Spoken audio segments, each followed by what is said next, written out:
everyone, it's John from What Up, and welcome back to another video. Over the weekend at WotCon, fans got a special treat during the closing ceremonies from Matt Hatch, the innkeeper himself, who released 2 deleted scenes from the first season of Sony and Amazon's Wheel of Time show. Now, one of these scenes we're going to talk about today because Amazon released it publicly yesterday, so we'll watch it here in the channel and we'll dissect it. We'll go through the scene, talk about what's going on there, and why they might have deleted it from the first season. Now, if you're new to the channel and you don't know what we do here, we cover Wheel of Time show news, so anything and everything to do with the Wheel of Time, that's what we talk about here. If you like that sort of thing, make sure you click the subscribe button and that notification bell.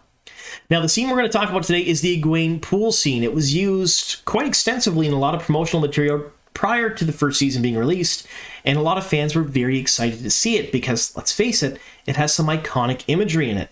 And then when the season released, a lot of people, including myself, were pretty disappointed it was cut. So we're going to get to watch the scene in its entirety right now, and then we'll discuss why it got cut, how it might have fit in, and what it could mean for coming seasons of the Wheel of Time. All right, all of that being said, I do have to give a spoiler warning first. So, spoiler warning, if you have not seen the first season of Sony and Amazon's Wheel of Time show, be forewarned, I'm going to ruin plot points, character arcs, and details from all 8 episodes. All right, that being said, let's get on to the video.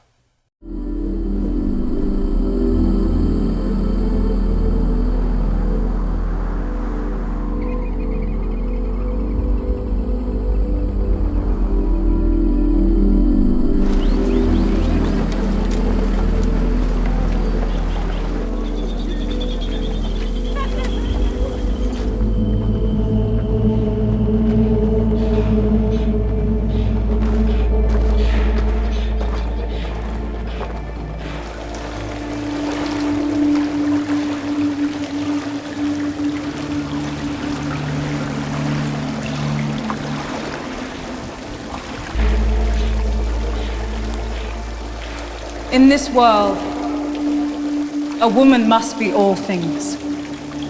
First and foremost, she must be strong.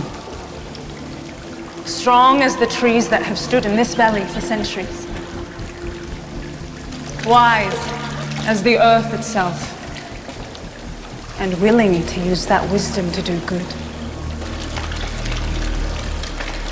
She must have the patience of the stones that have watched the world pass by, and the sense to act when needed. Because within her exists the power of creation itself. The ability to give life and take it.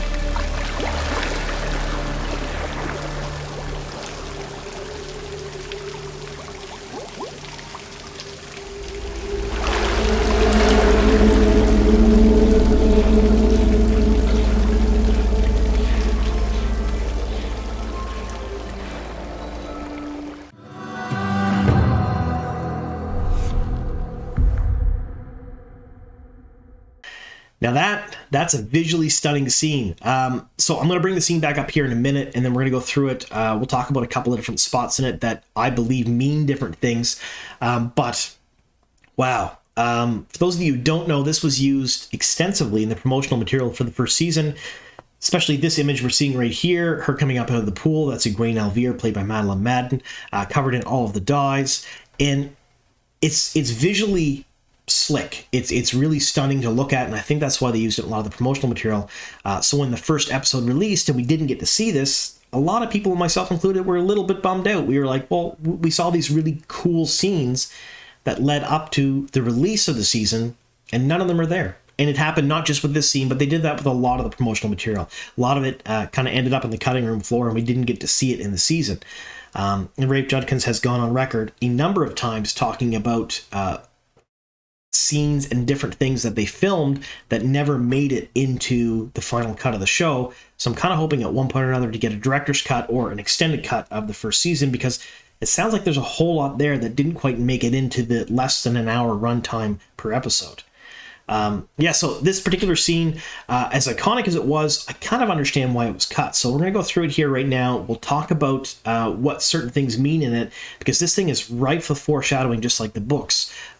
So if you haven't read the book series before and you read, or if you've only read them once, you may not have caught a lot of the foreshadowing that's in the series at all. So if you read it for a second, third, fourth time, you start picking up new and interesting things every single time. You'll read a passage and go, oh, Robert Jordan's talking about something that happens in book 4 or book 6 or book 8. There's a whole lot there. It's not just with the prophecies and different things like that, but there's a whole lot of little tidbits that he threw into the book series that gave hints as to what was going to happen later on.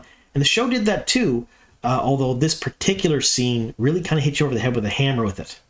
All right, so we're going to start out here. There's some iconic landscapes here. The mountains of mist going up the hill towards this cave. And I've said it about pretty much every episode in the first season. They picked the locations really well. They did a very good job with this. It looks absolutely amazing. But the first thing I want to talk about is this. This particular shot. I think it is some really strong foreshadowing for things that happen later on in the season and possibly for the entire series, because you have the women's circle walking in underneath this hole cut in the rock with life and light streaming down. And then while they're inside the cave, they talk about creating life and being able to take it away as well. I think this could represent the female half of the true source. It could represent the creator. It could represent a bunch of different things that are associated with good and all that is good and growth and whatnot in the series. And then you have in episodes 7 and 8 those shots of the Eye of the World, which is a hole bored into the ground. It's desolate, it's decayed. It reminds you of the male half of the true source, which is tainted at this point, or corrupted if you don't use the word taint like the show didn't want to, and represents at that point everything bad and everything that could be evil, including the Forsaken and the Dark One. So I think the two shots really bookended and complemented each other, and I'm kind of sad to see this one get cut out because it was, kind of made up on later on. Now, this particular shot here, I really like this as well. We've seen this in the trailers and other promotional material. This cutout in the rock and the women's circle kind of walking down in a curving line around it reminds me a lot of the Flame of Tar-Valon. So that teardrop type shape that represents the Aes Sedai, and women and the women's half of the female half of the true source. I think this is a really, really neat shot and foreshadows things that happen later on. Foreshadows the Aes Sedai, things that happen with Egwene's character much later on, and I'm really sad that this didn't make it in here as well. Now, all of these shots together, I kind of get why they cut them, because it's very ritualistic. It's kind of a little bit clunky in the way the lines are delivered, and it wouldn't really fit with the first season. But the way they edited things much later, for example, they're coming into this cave here, and this is the cave we seen in the first episode where Nynaeve was sort of scrubbing the rocks. And you didn't really know why she was up there scrubbing rocks in the cave, but Moiraine came up to talk to her, and everyone just kind of accepted, well, she's up there cleaning some rocks. Maybe that's what the wisdom does. Nobody really knows.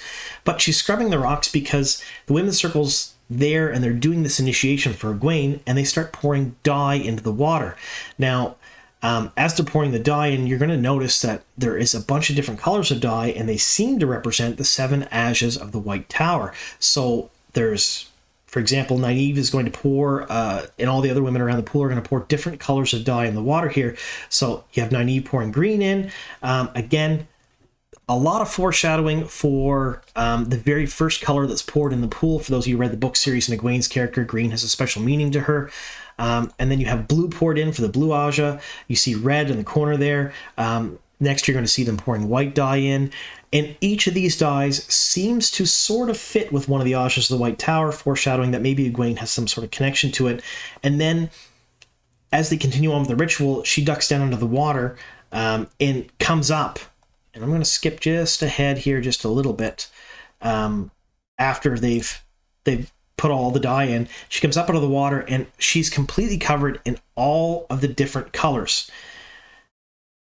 And that particular image is the one we see pretty much everywhere in the promotional material, and it has a very deep foreshadowed meaning for her character and her storyline in the book series, and I would assume the show as well. And I can't really tell you what it is. Think of a spoiler warning for it.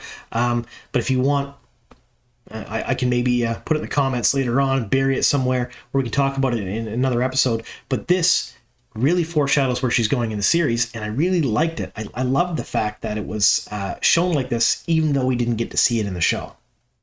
What did you folks think of the scene? I liked it. I understand why it was cut, because it's a little bit longer, a little more ritualistic than anything that else happens in the first season. Doesn't quite fit with everything else. And I think her being chucked off the cliff, great source of memes, by the way, and this sort of surrendering to the flow of the water as she's going down through the river. Again, I think that was a really great scene too. And if they had to keep between one or the other, I think that one probably fit the flow of the first season, the first episode, just a little bit better than this particular scene did.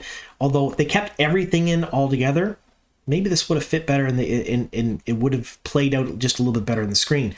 But I'm really happy we finally got to see it, because I've been bugging Amazon and pretty much anyone who'd listen for a full year now, pretty much, because I want to see this particular scene, and this scene was absolutely amazing. I'm really happy we finally got to see it. So let me know what you folks think in the comments down below. Now, keep watching the coming days, because there is a second scene. It's where Egwene serves Tam his breakfast. They talk to us about Rand and Rand's mother and the relationship between Egwene and Rand, and it's really, again, pretty hitting you over the head with a hammer, foreshadowing for what happens later on in the season and whatnot. But Amazon did not release that one just yet. So it was released at the closing ceremonies of WatCon. There's a lot of people who have seen it. My money's on maybe tomorrow, Wednesday, or later this week. Amazon will kind of release it for us, because they probably didn't want to release them both in the same day. But watch out for another video on that. We'll showcase that scene a little bit, and we'll talk just about that. So thank you so very much for sticking with me here to the very end. Let me know what you folks thought of the scene down below in the comments. Are you unhappy it was cut? Are you happy the way they edited it together? Are you happy we finally got to see it? And for those of you who have read the book series, how am I doing with the foreshadowing and how things kind of fit together? Do you think I'm out to lunch or a little bit close there? Anyway, thank you so very much for sticking with me here to the very end. Here's to many more.